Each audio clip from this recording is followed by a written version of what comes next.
Hi గారు, welcome to our channel. ప్రస్తుతం మనతో పాటు దామ బాలాజీ గారు సీనియర్ జర్నలిస్ట్ ఉన్నారు. వారితో ఒకసారి మాట్లాడదాం. సార్ నమస్కారం సార్. నమస్తే. సార్, ఐఐటి బాబాని పోలీసులు అరెస్ట్ చేశారు. డ్రగ్స్ కేసేది అంటున్నారు. మరి ఏం జరిగింది? ఎందుకు అరెస్ట్ చేశారు? మామూలుగా ఈయన ఎక్కువగా ఏం చుట్టూ వివాదాలు తిరుగుతాయో లేకుంటే ఈయన వివాదాలు కొని తెచ్చుకుంటాడో తెలియదు, కానీ నిత్యం మాత్రం వివాదాల్లోనే ఉంటూ ఉంటాడు. అసలు ఎవరి ఐఐటి బాబా? ఇతని గురించి ఏం చెప్తారు సార్? మహాకుంభలో కొంతమంది పాపులర్ అయ్యారు. మోనాలిసా కావచ్చు, తర్వాత రష్యాలో ఒక జిమ్ బాబా, ఆయన బాడీ బిల్డర్ బాబా, దాదాపు 7 అడుగులు ఉన్నాడు, ఆయన పాపులర్ అయ్యాడు. ఇంకెవరో పాములతో జుట్టులో పాములు పెట్టుకొని వచ్చాడు ఒక బాబా, ఆయన అయ్యాడు. ఇంకొక అతను 30 ఏళ్ళుగా భోజనం చేయకుండా ఉన్నారని ఒక బాబా పాపులర్ అయ్యాడు. ఇంకొక బాబా ఓన్లీ టీతోనే కొన్ని ఏళ్ల పాటు బతుకుతున్నాడని ఒక బాబా. ఇలాగ రకరకాల ఏదో ఒక సెన్సేషన్ ఉంటే కానీ వాళ్ళు పాపులర్ అవ్వరు. అలాగా అంటే లక్షలాది మంది సన్యాసులు వచ్చినప్పటికి కూడా కొంతమంది మాత్రమే మీడియా అటెన్షన్ని గ్యాదర్ చేస్తారు, వాళ్ళు పాపులర్ అవుతారు. ఇందులో ఈ పరంపరలో మోనాలిసా తర్వాత ఎక్కువ పాపులర్ అయిన వ్యక్తి ఐఐటి బాబా. సో ఈ ఐఐటి బాబా బ్యాక్గ్రౌండ్ ఏంటంటే, ఈయన పేరు అభయ్ సింగ్. యాక్చువల్గా వీళ్ళది హర్యానాలో జజ్జార్ అనే ఒక టౌను. ఈ జజ్జార్లో వీళ్ళ జాట్ ఫ్యామిలీ అనమాట. వీళ్ళది జాట్ అనేది వెరీ ప్రిడామినెంట్ కులంలో కులాల్లో ఒకటి. సో వీళ్ళ నాన్న కరణ్ సింగ్ గ్రేవాల్, ఆయన లాయరు, అమ్మ షైలాదేవి ఇంటి హోమ్ మేకరు. సో వీళ్ళిద్దరి మధ్య చిన్నప్పటి నుంచి గొడవలు జరిగేవి. ఆ గొడవలు కూడా ఇతని మీద పడింది. సరే, ముందుగా కెరియర్ చూసుకుంటే ఇతను అక్కడే చదువుకున్నాడు. దాని తర్వాత జేఈఈ అంటారు, జాయింట్ ఎంట్రన్స్ ఎగ్జామ్ రాశాడు. ఆ ఎగ్జామ్లో ఆల్ ఇండియా లెవెల్లో 731 ర్యాంక్ వచ్చింది. దాంతో ఇతనికి బాంబేలో ఐఐటి సీట్ వచ్చింది. ఏరోస్పేస్ ఇంజనీరింగ్ దీంట్లో చదివాడు. చదువుతున్నప్పుడే ఇతనికి చాలా ఎక్సెప్షనల్ నాలెడ్జ్ ఉండేది కాలేజీలో కూడా. దాంతోపాటు ఇతను క్రియేటివిటీ మీద కూడా ఇంట్రెస్ట్ ఉండేది, ముఖ్యంగా ఫోటోగ్రఫీ ఇంట్రెస్ట్ ఉండేది. అప్పుడే అతను కళాదర్శన్ అనే ఒక గ్రూప్లో కూడా చేరాడు. ఫోటోగ్రఫీ బాగా నేర్చుకున్నాడు. అందువల్ల అతను ఎంఎస్కి వెళ్ళేసరికి డిజైన్లో ఎంఎస్ చేశాడు అనమాట. మాస్టర్స్ డిజైన్లో చేశాడు. దాని తర్వాత అతను 2012కి ఇవన్నీ అయిపోయినాయి. దాని తర్వాత 2014 నుంచి గ్రేవాల్ అనే ఒక కంపెనీలో, తర్వాత ఓయో రూమ్స్ సంబంధించిన కంపెనీలో వీటిలో పనిచేశాడు. దాని తర్వాత ఐఐటిలోనే రీసెర్చ్ అసోసియేట్గా కొంతకాలం పనిచేశాడు. ఆ టైంలోనే ఇతను వహీ సవాల్ అనే ఒక డాక్యుమెంటరీ ఫిల్మ్ కూడా తీశాడు. ఈ వహీ సవాల్ సినిమా ఏంటంటే తన చిన్నప్పటి జీవితమే. ఎందుకంటే వీళ్ళ అమ్మ నాన్న నిరంతరం కొట్టుకునేవాళ్ళు. దాని ప్రభావం ఈ అబ్బాయి మీద పడింది. చిన్నప్పుడు అంటే తల్లిదండ్రులు నిరంతరం ఘర్షణ ఉన్నప్పుడు పిల్లవాళ్ళకి ఒక డిప్రెసివ్ నేచర్లోకి వెళ్ళిపోతారు. ఎవరితో కలవకుండా అలా ఒంటరిగా ఉండడం, అలాగా ఆ అబ్బాయికి కూడా ఆ లక్షణాలు ఉన్నాయి. అది కొంతవరకు క్రియేటివిటీ కాపాడింది తన్ని తర్వాత కాలంలో. దాని తర్వాత బాంబే షేవింగ్ కంపెనీ అని ఒక కంపెనీలో పనిచేశాడు. దాని తర్వాత 2019కి కెనడా వెళ్ళిపోయాడు. ఎక్కువగా మనకు హర్యానా, పంజాబ్ వాళ్ళు ఎక్కువగా కెనడా, అమెరికాకి వెళ్ళే వాళ్ళలో ఎక్కువ భాగం ఆ ఏరియాలో ఉంటారు. సో వెళ్ళిపోయినాక అక్కడ యూఐ డిజైన్ దీంట్లో పనిచేశాడు. తర్వాత ఎలీట్ డిజిటల్ వెబ్ అనే ఒక సంస్థలో వెబ్ ఇంటర్ఫేస్ని డెవలప్ చేసే కంపెనీలో పనిచేశాడు.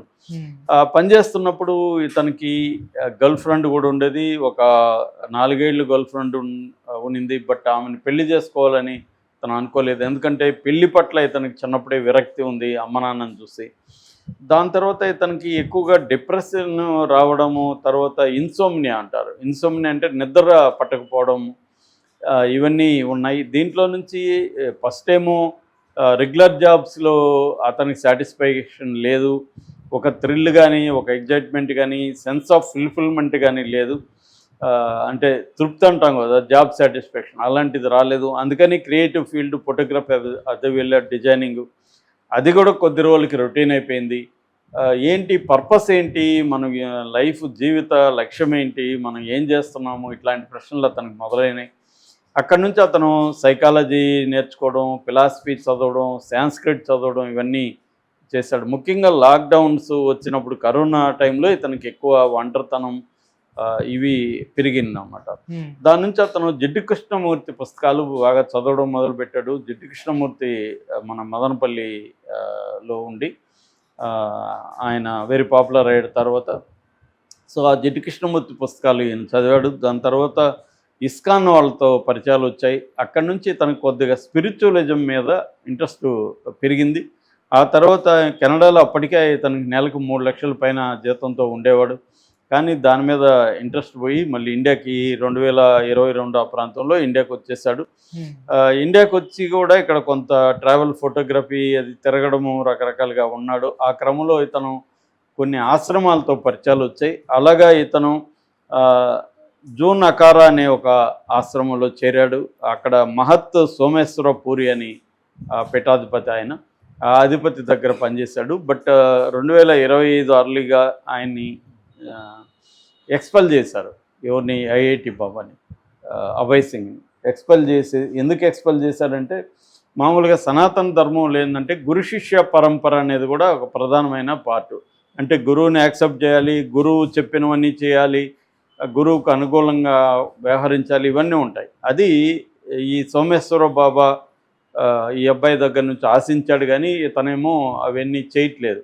ఇతను కొంత రెబల్ నేచర్ ఉన్నట్టుగా కనబడుతుంది మనకి.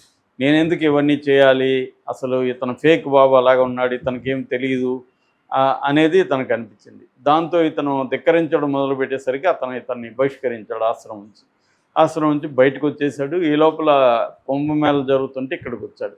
ఇతని హైఫై బ్రహ్మాండమైన ఇంగ్లీష్, కన్నడలో ఇక్కడంతా పనిచేస్తాడు. ఐఐటి ముంబై కాబట్టి మంచి ఇంగ్లీష్ మాట్లాడుతున్నాడు, నాలెడ్జ్ ఉంది, ఒక విషయాన్ని చెప్పడం ఎలా చెప్పాలి, అది కూడా హ్యూమర్ ఉంది మనిషిలో.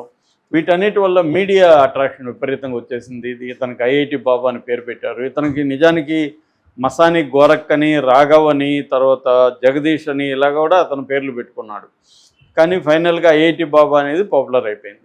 ఇది అలాగా మీడియా అంతా కూడా ఐఐటి బాబా అని విపరీతంగా, ఇతను కూడా ఎవరు పిలిచినా ఇంటర్వ్యూలు ఇవ్వడం, మన మోనాలిసా ఎలా చేసిందో ఇతను అలా చేశాడు. ఇక్కడ మన లేడీ అఘోరి చేసినట్టు ఇతను కూడా మీడియా పిచ్చి అవన్నీ మొదలైనవి. సో మీడియాలో మాట్లాడడం ఇవన్నీ చేయడం మొదలుపెట్టాడు. ఎందుకంటే ఇతను హిందీ ఇంగ్లీష్ అనర్గళంగా మాట్లాడతాడు కాబట్టి నేషనల్ మీడియా ఇతన్ని గట్టిగానే మెయిన్ స్ట్రీమ్ మీడియా విపరీతంగా ఫోకస్ చేసింది. సో ఈ క్రమంలో ఇతను మొన్న అక్కడ ట్రోఫీ జరిగింది కదా దుబాయ్లో, ఛాంపియన్ ట్రోఫీలో పాకిస్తాన్ గెలుస్తుందని ముందు జోస్యం చెప్పాడు ఇతను. దాన్ని విపరీతంగా మీడియా ప్రచారం చేసింది. ఏమో ఏంది తప్పైంది, ఇండియా గెలిచింది. దాంతో ఒక ఛానల్ డిబేట్కి పిలిచింది. అక్కడ నోయిడాలో అక్కడ కొంతమంది సన్యాసులు వచ్చి ఇతని మీద దాడి చేశారు. హిందూ సంఘాలన్నీ కూడా ఇతన్ని తీవ్రంగా పాకిస్తాన్కి పంపించేయండి, ఇతను హిందూ ద్రోహి, అలాగే కూడా హిందూ సంఘాలు కూడా ఇతని మీద తీవ్రంగా విరుచుకుపడ్డాయి. దాంతో ఇతను వాళ్ళందరికీ సమాధానం ఇచ్చాడు. నాకు అనిపించింది చెప్పాను, తప్పైతే దానికి నేను హిందూ వ్యతిరేక ఎందుకో, హిందూ దీనికి ఏం సంబంధం, ఇవన్నీ కూడా మాట్లాడాడు. పోలీస్ కంప్లైంట్ ఇచ్చాడు. దాని తర్వాత అది కొద్దిగా సర్దుమణిగింది. ఈ లోపల ఇది ఇప్పుడు లేటెస్ట్ వివాదం ఏమంటే ఇతన్ని రాజస్థాన్లో జైపూర్ పోలీసులు అరెస్ట్ చేశారు. అదేంటంటే ఇతను డ్రగ్స్ వాడుతున్నాడు, గాంజా. అది సో ఇతను మొన్న కూడా చెప్పాడు ఒక ఇంటర్వ్యూలో, గాంజా అనేది మహాప్రసాదం సన్యాసులకని. అతను చెప్పింది నిజమే. నిజానికి సన్యాసులంతా ఎక్కువ మంది మనోళ్ళు గాంజా వాడతారు. ఇక్కడ కూడా సికింద్రాబాద్ ఏరియాలోకి వెళ్తే గాంజా వాడుతున్న సన్యాసులను మనం చాలామంది చూడొచ్చు. గాంజాను తర్వాత రకరకాల ఇవి పీలుస్తూ ఉంటారు, బొంగు అంటారు, బొంగు పీల్చడం, ఇవన్నీ చేస్తుంటారు. ఇది ఎప్పటి నుంచో వచ్చేది. అతను చెప్పిన దాంట్లో తప్పేం లేదు, కానీ చట్టం ఉన్నప్పుడు ఆల్రెడీ తను ఆత్మహత్య చేసుకోబోతున్నాడని కూడా ఒక వార్తలు వచ్చాయి. సో వీళ్ళు అతను ఉంటున్న ఆశ్రమానికి వెళ్ళి సెర్చ్ చేస్తే ఇతని దగ్గర 150 గ్రాముల గాంజా దొరికిందని చెప్తున్నారు. సో మామూలుగా అయితే 150 కాదు, 1.5 గ్రామ్ దొరికిందని చెప్తున్నారు. మామూలుగా ఈ ఎన్డీపీఎస్ అంటే narcotic drugs and psychotropic substances act అన్నమాట. ఈ యాక్ట్ ఏం చెప్తుందంటే మినిమం 100 గ్రాముల లోపల ఉంటే బెయిల్ ఇచ్చేయచ్చు. ఎందుకంటే 100 గ్రాములు అనేది పెద్ద ఎక్కువ అమౌంట్ కాదు. 100 గ్రాముల లోపల ఉంటే, మామూలుగా అయితే 100 గ్రాముల వరకు అయితే 6 నెలలు జైలు శిక్ష లేదా ఫైను లేదు జైలు శిక్ష ప్లస్ ఫైను ఇలాగా ఉంటుందన్నమాట. సో ఇతని దగ్గర 1.5 గ్రామే ఉండింది కాబట్టి పెద్ద ఇది లేదని కేసు అయితే పెట్టారు. ఎందుకంటే కేసు పెట్టారంటే అబ్జర్వేషన్లు ఉంటారు, ఇతను ఇలాగా మాట్లాడితే ఇబ్బంది. అతనేమన్నా అంటే నాది ఇది ఈరోజు బర్త్డే, 35వ బర్త్డే, దాన్ని జరుపుకోవడానికి నేను కొద్దిగా లైట్గా తీసుకున్నానని మీడియాతో తర్వాత కూడా అతను డినై చేయట్లేదు, చెప్తున్నాడు తీసుకున్నాను నేనని. ఏదేమైనా అంటే పర్పస్ ఆఫ్ లైఫ్ కావచ్చు, లేకపోతే ఒక శూన్యం, ఆయనే చెప్పే భాషలో లైఫ్లో ఒక శూన్యం కావచ్చు, ఒక వాయిడ్ అంటారు, అలాంటి ఇది నన్ను వెంటాడుతూనే ఉన్నాయని నాకు తెలిసి ఇప్పటికి కూడా అతను దాని నుంచి బయటకు వచ్చినట్టుగా కనబడలేదు. చాలామంది అనుకుంటారు కానీ సన్యాసంలోకి వెళ్ళిపోతే వాళ్ళు ప్రశాంతంగా ఏమంటారు, అక్కడ పవర్ స్ట్రగుల్ ఉంటుంది. ఇప్పుడు గత ఆశ్రమం నుంచి తను బయటకు పోవడానికి అదే కదా, గురువుని ధిక్కరిస్తే, గురువుని ప్రశ్నిస్తే ఇతను ఇదవుతాడు. సో స్పిరిచువలిజం అనే పేరే కానీ అది ప్రాక్టీస్లో మాటలు చెప్పినంత మాత్రాన అతను ఏమి సమభావన లేకపోతే అందరినీ సమంగా చూడడం ఇవన్నీ ఏమి వచ్చేవి.